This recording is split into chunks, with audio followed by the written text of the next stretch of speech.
All right, let's just dive right into this explainer. I want you to think of your mind, just for a second, as this incredibly advanced biological computer. I mean, it's powerful, it's incredibly fast, but right now, well, it's probably running on some seriously outdated, buggy code. We go through our whole lives trusting this software completely, right? We never even stop to realize that the very operating system we rely on to make our decisions, form our relationships, and just understand the world, it's actually prone to these massive systematic crashes. So, I actually want to start off by asking you a direct question, and I need you to be totally honest with me here. Are the thoughts floating around in your head right now actually telling you the truth? We tend to just assume that because a thought happens inside our own brain, it must be an accurate reflection of reality. But is it really? Now, check out this literally staggering statistic from our source material. The author talks about taking this intense psychological test designed specifically to measure self deception. When the result came back at 85%, the author actually thought, hey, great, that's a solid B. But the counselor had to correct him, saying, no, that means you are lying to yourself 85% of the time. I mean, wow, this reveals just how absolutely massive the gap between objective reality and our internal perception truly is. We are way, way less aware of what's going on in our own minds than we like to think. Let's formally define what we're actually talking about today. Cognitive errors. These are basically the invisible glitches in your mental software. They're thoughts you have that you absolutely 100% believe are true, but objectively, they're just not. They give you this totally distorted view of reality, and here's the kicker.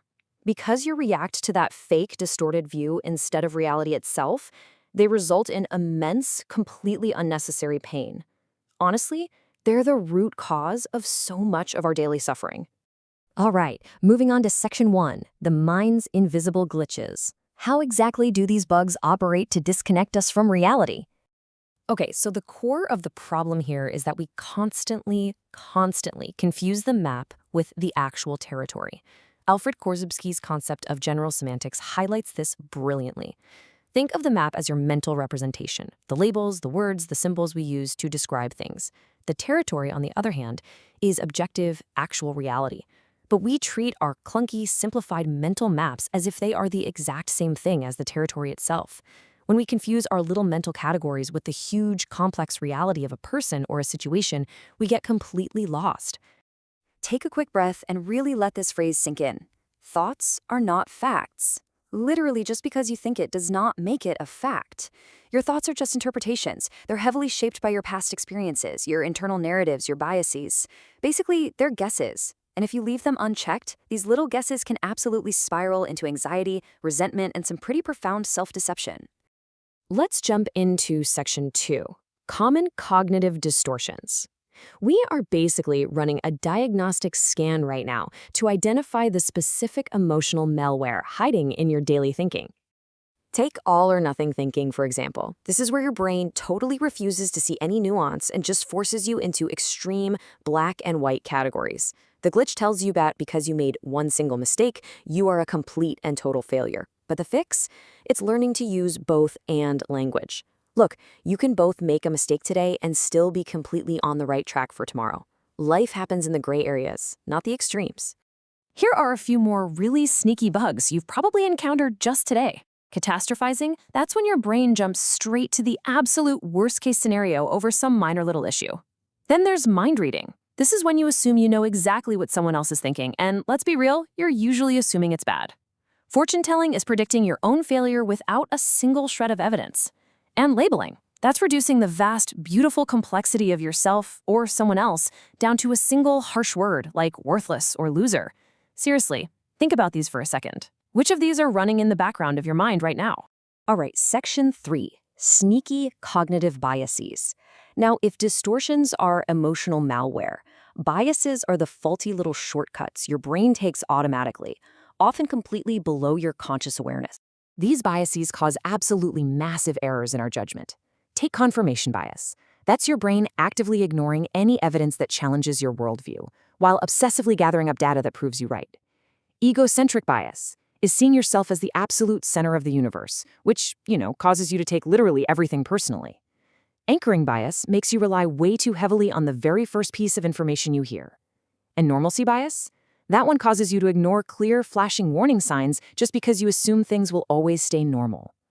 These invisible shortcuts are corrupting your decision-making every single day. But before we start fixing the code, you've got to remember this vital truth. You are not your thoughts. You are not your feelings. You are not the glitch. You are the observer experiencing the glitch. You're an experiencer of experiences, if that makes sense.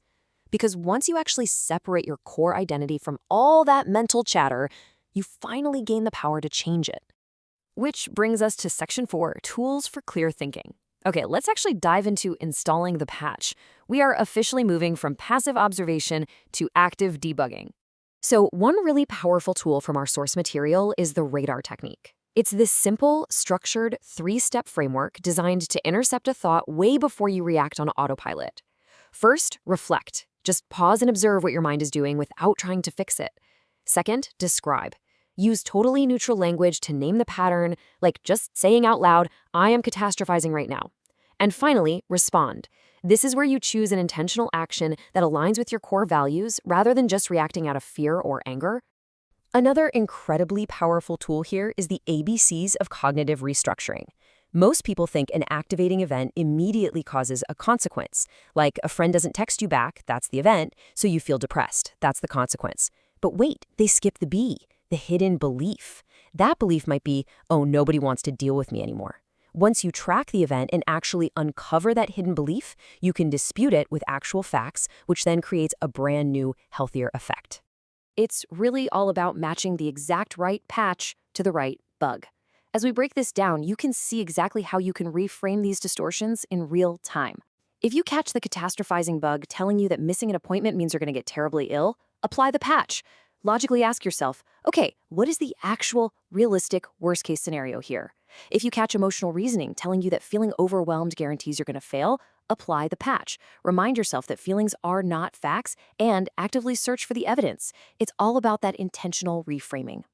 But hey, let's be real for a second. Sometimes your system is just way too overwhelmed for logic. You just can't think your way out of a panic attack or severe anxiety. You need a physical, hard reset. Which brings us to the numbers 4 and 6. This is the 4-6 breathing method. It is incredibly simple, but trust me, it is biologically profound. You inhale to a count of 4 and then you exhale to a count of 6.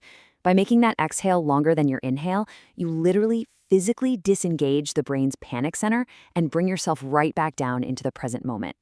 Think of it like a manual override switch for your nervous system. Finally, Section 5, Rebooting for Harmony. Let's look at how all this debugging brings our thoughts back into alignment with reality, so we can finally live a good, peaceful life.